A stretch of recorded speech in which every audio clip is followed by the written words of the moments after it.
नमस्कार प्रेक्षकांनो, आता घरोघरी मातीच्या चुलीमध्ये येणार आहे नवीन ट्विस्ट।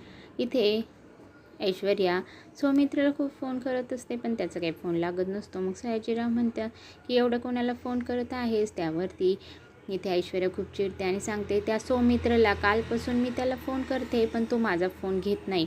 आता हे ऐकल्यावरती सयाजीराव लगेच त्यांच्या माणसाला आवाज देतो आणि सांगतो की लवकरात लवकर सौमित्र रावांना शोधून काढायचं आहे। त्यावरती त्यांची माणसं सांगता हो, आणि लगेच ते तिकडनं निघून जातात। तर त्यानंतर इकडे नाना सारंगला विचारता की काही तपास लागला का त्याचा, आहे का तो बाहेर। त्यावरती ऋषिकेश पण येतो आणि म्हणतो की तो गच्चीत पण नाही।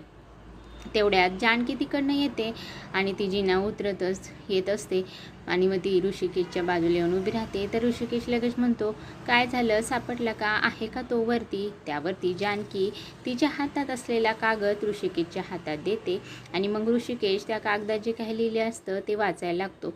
तर त्यात लिहिलेलं असतं की अवंतिका आणि मी पळून जाऊन लग्न करत आहे। आता हे सगळं वाचलेलं इथे नाना ऐकता आणि नानांच्या छातीत जोरात कळ येते आणि नाना जोरात कळ आल्यामुळे खाली कोसळतात। घरातले सर्वजण नाना नाना करत त्यांना लगेच पकडायला जातात। त्यावर जानकी बोलते की आई आपण, तोपर्यंत इकडे आजी लगेच बोलते, तू तर गप्पच राहा, हे सगळं तुझ्यामुळेच झालं आहे। पुढे काय होणार हे बघण्यासाठी माझ्या चॅनलला सबस्क्राईब करा, असेल लाईक करा, बेल आयकॉन दाबायला विसरू नका। धन्यवाद।